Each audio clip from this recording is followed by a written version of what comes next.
जिस सरकार ने मां माटी मानुष के नाम पर सत्ता पाई, क्या वही सरकार आज जमीन से जुड़ी महिलाओं की आवाज से डरती नजर आ रही है कि चुनावी राजनीति के चक्कर में अब जनहित पीछे छूट रहा है?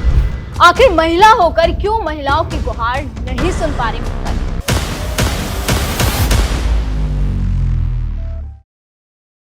अब तक शायद आप समझ गए होंगे कि यहाँ किस मुद्दे की बात हो रही है। यहाँ बात उन आशा कार्यकर्ताओं की हो रही है जो बड़ी ही आशा के साथ सड़कों पर उतरी, सरकार से मांग करी, इस उम्मीद में कि उनकी ममता दीदी उनकी पुकार सुन लेगी। लेकिन हुआ इसका बिल्कुल उल्टा।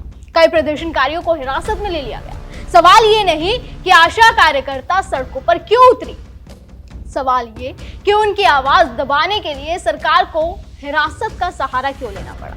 तो आज हम आपको बताएंगे कि जो ममता बनर्जी केंद्र सरकार पर तानाशाही के आरोप लगाती हैं, Is it the duty of the ED and Amit Shah, the nasty home minister, the naughty home minister who cannot protect the country, and is taking away all my party documents?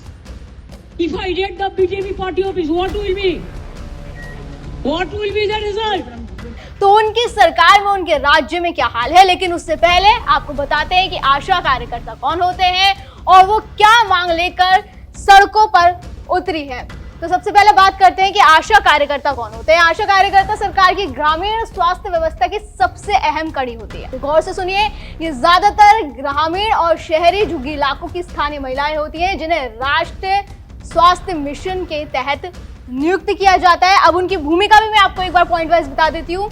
पहली तो ये होती है कि वो गर्भवती महिलाओं को अस्पताल तक लाना और सुरक्षित प्रसव में मदद करती हैं, टीकाकरण अभियान चलाती है, बच्चों और महिलाओं के पोषण पर नजर रखती है, परिवार नियोजन और स्वास्थ्य जागरूकता फैलाती है, और कोरोना जैसी महामारी अगर आती है तो घर घर जाके उसमें सर्वे भी करती है, ट्रैकिंग भी करती है और उस दौरान भी वो काफी मदद करती है। तो कुल मिलाकर अगर हम बात करें तो आशा कार्यकर्ता आम जनता के बीच और सरकार के बीच एक सेतु का काम करती हैं। लेकिन बावजूद उसके जो व्यवहार आशा कार्यकर्ताओं के साथ बीते दिन हुआ, जिस तरह से उन्हें हिरासत में लिया गया, वो वाकई एक दयनीय स्थिति है। अब आपको मैं एक बार बता देती हूँ कि आशा कार्यकर्ता क्या कुछ मांग लेकर प्रदर्शन कर रही थी, क्या कुछ उनकी मांग थी जिससे ममता सरकार डरती दिखाई दी। सबसे पहले बंगाल की आशा कार्यकर्ता लंबे समय से मांग कर रही है कि उनकी तनख्वाह जो है वो प्रदर्शन के आधार पर मिलने वाले मानदेय की बजाय 15,000 रुपए तय कर देनी चाहिए। आपको बता दूं कि जब जो अभी उन्हें मानदेय पड़ता है वो करीब 5 से 6 हजार पड़ता है। ऐसे में उनकी मांग है कि भाई जब हम इतनी मेहनत करते हैं तो उन्हें कम से कम 15,000 रुपए तक का मानदेय दिया जाए। दूसरी मांग जो उनकी है, वो चाहते हैं कि अगर ड्यूटी के दौरान उनकी मौत होती है तो उन्हें 5 लाख रुपए का इंश्योरेंस कवर भी दिया जाए। अब अगर हम ये देखें तो ये कुछ मांग बहुत ज्यादा बड़ी नहीं है, पूरी की जा सकती है और उसे तसल्ली से सॉर्ट आउट किया जा सकता है। लेकिन ऐसा करने की बजाय एक महिला होकर महिला की सरकार ने जो महिलाओं के साथ व्यवहार किया वो वाकई अपने आप में एक बड़ा सवाल खड़ा करती है। अब क्या कुछ रिस्ट्रिक्शंस देखिए, अब क्या कुछ लगाए गए, किस तरीके से व्यवहार हुआ उनके साथ, वो भी मैं आपको बता देती हूँ। जब आशा कार्यकर्ता बीते 23 दिसंबर से आपको बता दें वो काम रोके हुए हैं और प्रदर्शन लगातार वो कर रहे हैं, बंगाल पुलिस ने उन्हें सियालदह स्टेशन और हावड़ा स्टेशन के बाहर बैरिकेटिंग्स लगा दी गई और उन्हें वहीं रोक लिया गया।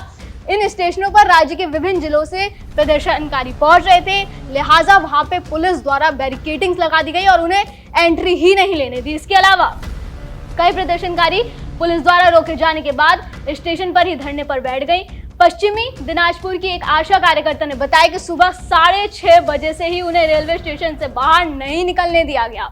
स्वास्थ्य भवन के नजदीक भी कई प्रदर्शनकारियों को हिरासत में लिया गया। इसके अलावा आशा कार्यकर्ता बीते कई दिनों से अपनी मांगों को लेकर विरोध प्रदर्शन कर रही हैं। बीती 8 जनवरी को भी आशा कार्यकर्ताओं ने स्वास्थ्य भवन तक मार्च किया था।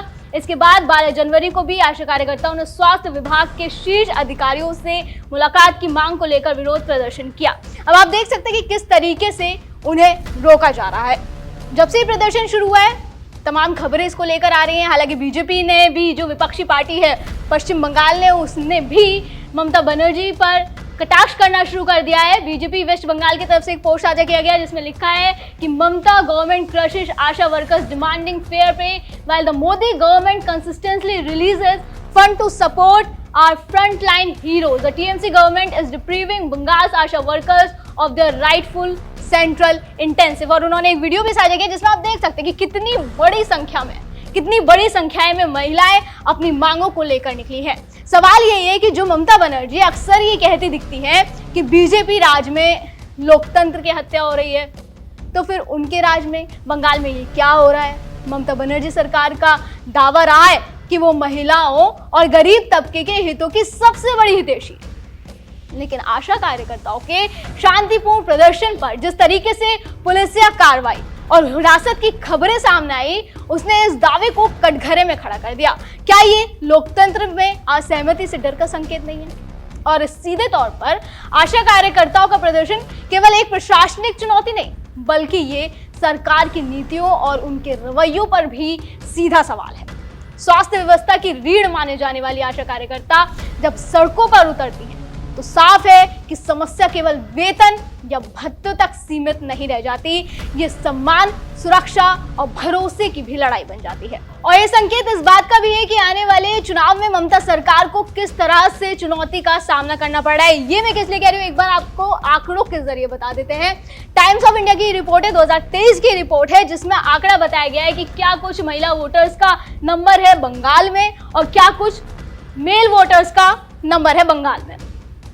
Total voters in Bengal 7.5 crore, जिसमें से मेल वोटर्स जो है 3.8 करोड़ हैं और फीमेल वोटर्स की अगर हम बात करें तो 3.6 करोड़ है। अब आप इसी नंबर से, इसी संख्या से समझ सकते हैं कि कितना बड़ा ये नंबर हो जाता है, खास करके उस सरकार के लिए जब वो अपने आप में एक दूसरी पार्टी के जरिए बड़ी चुनौती फेस कर रही है इस वक्त। अब इससे आप समझ सकते हैं कि बंगाल में महिला वोटर्स की क्या अहमियत है।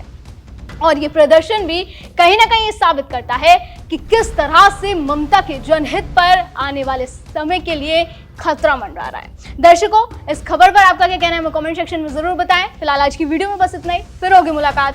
आप देखते रहे DNP इंडिया, हर खबर भरोसे के साथ।